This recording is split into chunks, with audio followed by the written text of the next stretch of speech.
Bangsa kita adalah bangsa yang sangat kaya, termasuk kaya akan misteri. Selamat datang di channel Bobby Gribo.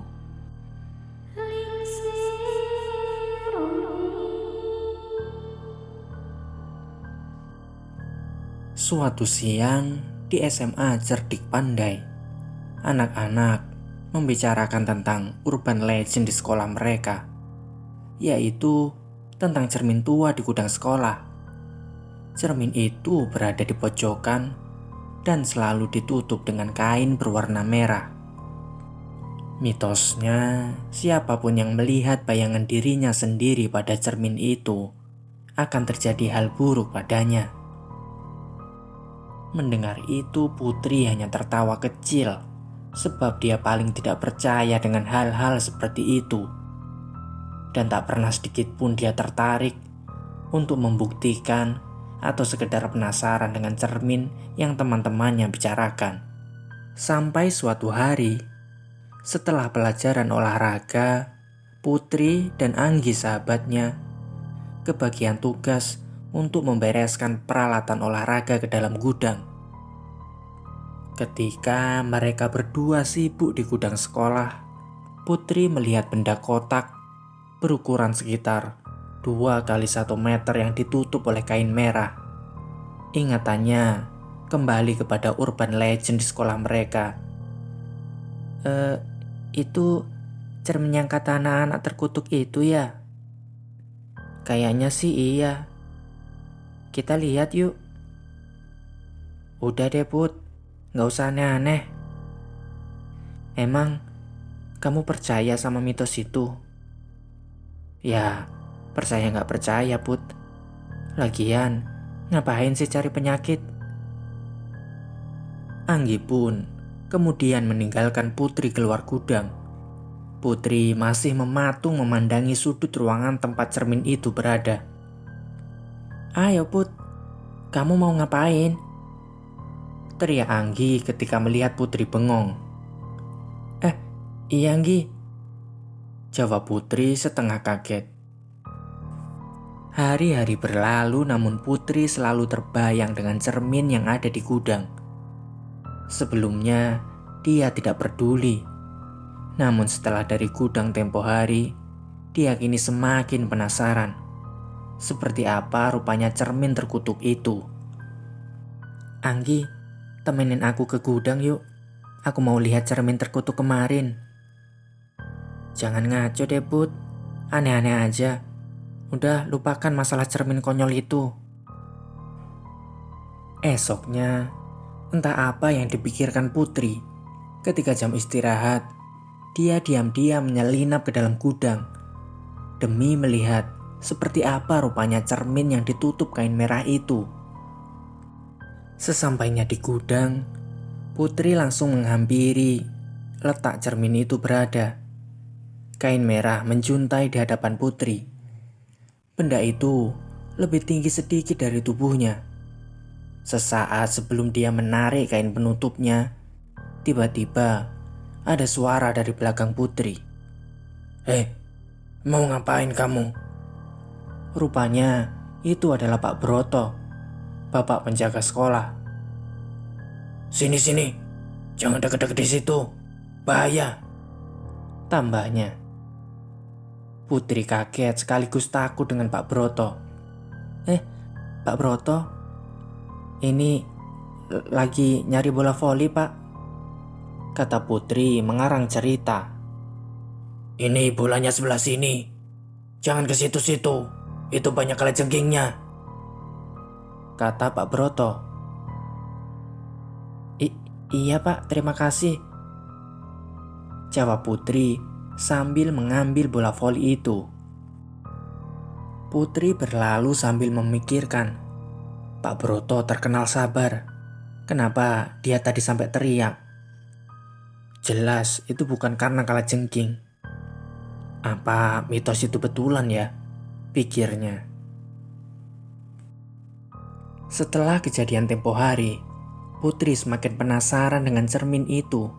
Dan hari ini dia memutuskan untuk menyelinap lagi ke gudang. Dengan mengendap-endap, Akhirnya Putri bisa memastikan bahwa kali ini tidak ada siapapun yang mengganggunya. Setelah berdiri beberapa saat di depan cermin yang dibungkus kain merah, dia memberanikan diri untuk menarik kain itu. Sehelai kain merah jatuh ke lantai dan cermin besar kini berada di hadapan Putri. Putri melihat bayangannya sendiri di dalam cermin. Sama sekali tak ada yang aneh, namun jantung Putri berdegup kencang. Ini pasti gara-gara cerita anak-anak itu aku jadi tersugesti begini. Putri mengambil kain merah di lantai. Dia berniat menutup kembali cermin itu, namun tak jadi dia lakukan. Biar sajalah, biar semua orang tahu kalau cermin ini tak ada apa-apanya, pikir Putri. Putri pun keluar dari gudang. Namun ada yang berbeda. Tiba-tiba langit menjadi temaram. Ini kok tiba-tiba mendung ya? Padahal tadi masih cerah deh, gumamnya sambil berjalan kembali ke kelas. Putri berjalan melewati beberapa kelas. Semua siswa nampak duduk dengan sangat tenang. Bahkan bisa dibilang kaku. Mereka semua duduk dengan kedua tangan berada di atas meja. Bukan hanya muridnya, bahkan guru yang sedang mengajar juga demikian. Kelas berikutnya yang Putri lewati juga sama. Mereka semua duduk dengan sangat rapi. Yang lebih mengherankan adalah pandangan mereka semua mengarah ke dirinya. Anak-anak pada kenapa sih? Pikir Putri. Sampailah Putri di kelasnya.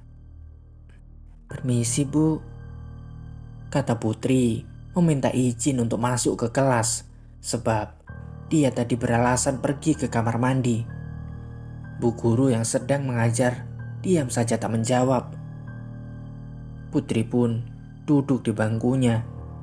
Setelah beberapa saat duduk, Putri baru sadar bahwa semua anak di kelasnya juga melakukan hal yang sama dengan yang dilakukan anak-anak di kelas sebelah. Mereka semua duduk diam dengan tangan berada di atas meja. Mereka semua melihat Putri. Bahkan anak-anak yang berada di depan Putri pun menoleh ke belakang demi melihat Putri. Jujur, Putri merinding saat itu. Kalian kenapa sih? Gumamnya. Barulah setelah itu mereka semua menoleh ke depan. Kelas hening. Bu guru yang seharusnya mengajar diam saja. Sudah sekitar 10 menit Putri menunggu, tapi tak juga ada suara di kelas itu. Ini apa-apaan sih? Batinnya. Putri mencoba berkomunikasi dengan Anggi di sebelahnya.